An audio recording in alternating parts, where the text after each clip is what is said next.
Assalamualaikum warahmatullahi wabarakatuh. Hai teman-teman, kembali lagi di YouTube channel Kafika. Di pertemuan kali ini, Kafika akan membahas materi kelas 12 SMA, pelajaran biologi, semester 1 bab 1, ya, judulnya pertumbuhan dan perkembangan. Kita lanjut di slide berikutnya. Nah, tadi kita udah bahas ya tentang pertumbuhan. Nah, sekarang terdapat dua macam pertumbuhan. Apa saja? Yang pertama, ada pertumbuhan primer. Ya, apa itu pertumbuhan primer? Pertumbuhan primer terjadi karena aktivitas jaringan meristem. Apa itu jaringan meristem? Jaringan meristem adalah jaringan muda yang sel-selnya masih aktif melakukan pembelahan.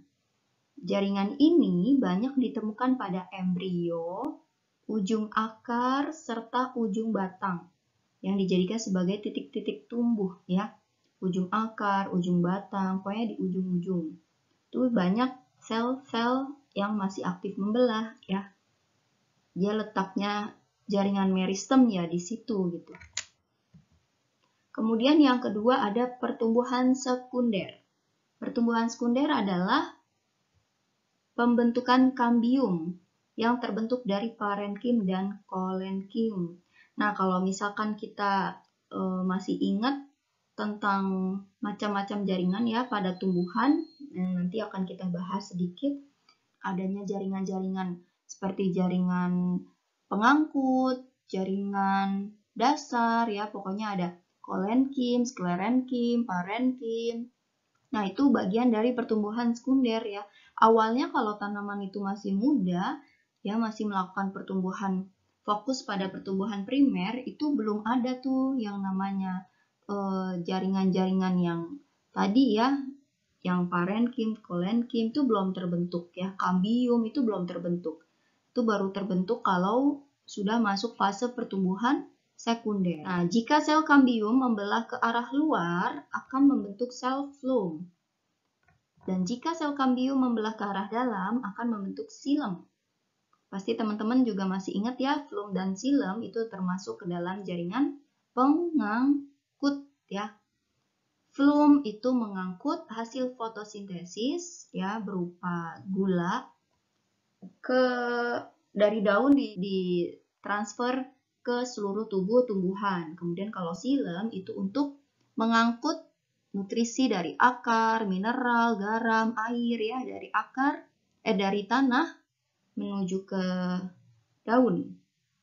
Jadi setelah meristem primer membentuk jaringan permanen, kemudian meristem sekunder mengalami pertumbuhan sekunder. Jadi prosesnya itu pertama diawali dari pertumbuhan primer dulu nih ya, yang ada di ujung-ujung akar atau ujung batang. Di sini ya, nih letaknya ujung batang, ini ujung akar. Nah, nanti yang di tengah-tengah sininya baru akan mengalami pertumbuhan sekunder ya, mulai muncul kambium, mulai muncul xilem sekunder, floem sekunder, mulai muncul apalagi? Parenkim, kolenkim ya. Nah, kalau misalkan kita bisa lihat, kita iris, ceritanya ini ada tanaman nih, ya.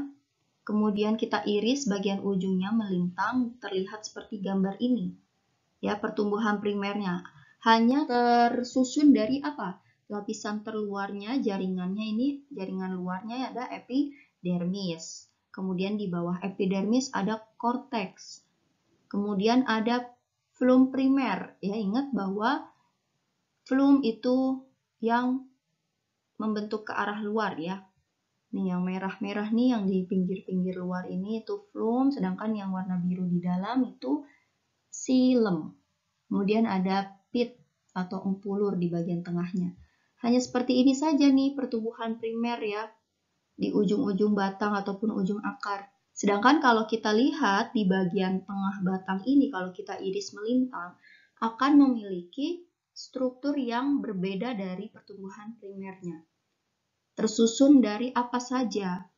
Mulai adanya paling luar itu epidermis, kemudian mulai muncul ada lapisan peridem, kemudian kambium, korteks, ada floem primer, ada flum sekunder, ada silem primer, ada silem sekunder gitu ya, ada pembuluh kambium. Kemudian ada ampulur. Jadi kalau bisa kita lihat nih perbedaannya sangat jelas ya dari yang pertumbuhan sekunder dan primer. Intinya jaringan-jaringannya tuh sudah mulai lengkap, kompleks gitu ya. Kemudian ada kambium. Kalau pertumbuhan primer dia belum ada. Dia masih sangat sederhana seperti ini ya. Oke, lanjut. Nah, ini tadi yang kakak bilang, jaringan pada tumbuhan itu ada 5 ya. Yang pertama ada jaringan meristem. Apa itu jaringan meristem? Jaringan muda ya, jaringan yang belum terdiferensiasi sel-selnya sehingga mampu melakukan pembelahan. Berdasarkan letaknya dibagi menjadi 3, yaitu meristem apikal, meristem lateral, dan meristem interkalar. Meristem apikal letaknya di sini nih, di ujung batang. Ya, atau ujung akar nih, meristem apikal. Kemudian ada meristem lateral. Meristem lateral ini letaknya di sini, di percabangan ya. Di pinggir-pinggir ini nih, batang. Sedangkan kalau meristem interkalar dia ada di ruas-ruas batang seperti ini. Ya, yang kedua ada jaringan epidermis, jaringan yang berfungsi sebagai pelindung jaringan yang terdapat di bawahnya. Jadi jaringan ini berfungsi untuk melindungi, makanya dia letaknya paling luar ya. Kalau di daun ada yang di atas, ada yang di bawah. Ya, di batang juga ada ya. Yang mengelilingi batang, permukaan batang ya, itu jaringan epidermis. Jaringan epidermis terletak di permukaan atas dan bawah daun, permukaan luar batang. Selain sebagai pelindung, berperan juga untuk membatasi transpirasi dan penguapan air, serta perubahan temperatur. Ciri-ciri jaringan epidermis adalah terdiri dari satu sel lapis tunggal, bentuk, ukuran, dan susunannya beragam, tidak memiliki klorofil, dinding sel bagian luarnya mengalami penebalan, sedangkan bagian dalamnya lebih tipis. Nah, ini ada gambar contoh dari jaringan epidermis pada daun ya. Kalau di bagian bawah ada stomatanya ya. Lanjut, ketiga, jaringan parenkim atau jaringan dasar. Sebagian besar tubuh tumbuhan memiliki jaringan ini. Jaringan parenkim dapat ditemukan di akar, di batang, daun, hingga pembuluh. Ketika suatu bagian organ mengalami kerusakan, jaringan parenkim akan mengganti dengan jaringan baru. Nah, jadi kalau misalkan bayangannya gini, ketika tumbuhan muda, ya masih muda, dirusak atau mengalami kerusakan, sangat sulit untuk pulih kembali gitu ya. Organ-organnya sangat kecil kemungkinannya untuk membentuk jaringan yang baru. Makanya kalau tanaman masih muda itu benar-benar dirawat gitu ya, benar-benar dijaga karena tadi strukturnya itu kalau kita lihat di sebelumnya tadi slide sebelumnya, jaringan-jaringan yang terbentuknya masih sangat sederhana gitu ya. Dia belum cukup kuat untuk mengganti organ yang rusak itu dengan jaringan-jaringan yang baru gitu ya. Belum ada jaringan parenkimnya. Tapi kalau misalkan tanaman itu sudah tumbuh sempurna, sudah cukup dewasa tanamannya, dia akan mampu untuk mengganti organ yang mengalami kerusakan dengan jaringan yang baru gitu ya. Karena adanya jaringan parenkim ini. Ya, jaringan parenkim ini berperan dalam proses fotosintesis juga, sekresi juga, respirasi juga, dan penyimpanan cadangan makanan serta air.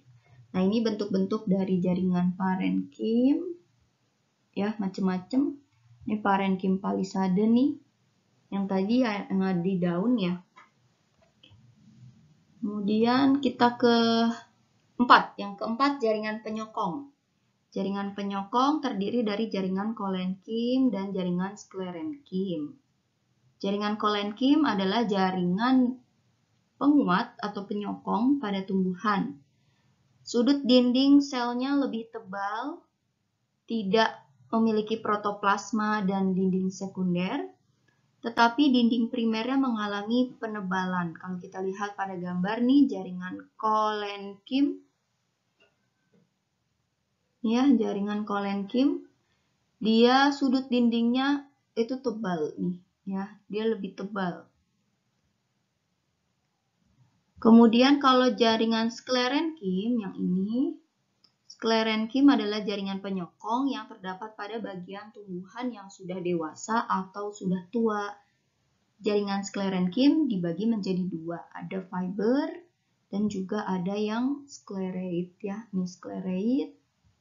Kalau fiber itu seperti benang-benang gitu ya. Selanjutnya yang kelima, jaringan pengangkut. Jaringan pengangkut berfungsi untuk mengangkut hasil makanan, nutrisi, dan zat-zat lainnya ke seluruh tubuh tanaman. Jaringan pengangkut dibagi menjadi dua, yaitu xilem dan phloem. Xilem atau pembuluh kayu adalah jaringan pengangkut pada tumbuhan yang membawa air dan garam mineral dari akar ke bagian daun.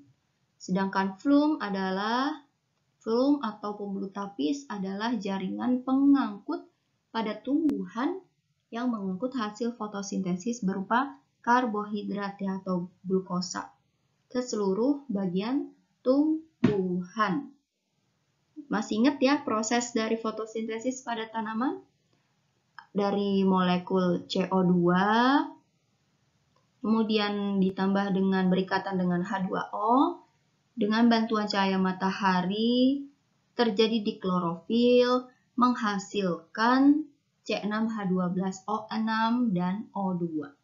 Nah, nanti yang C6H12O6 ini, glukosa ini, akan ditransfer, akan dikirim ke bagian-bagian tubuh, seluruh tubuh tanaman ya, melalui jaringan pengangkut ini yang berupa phloem.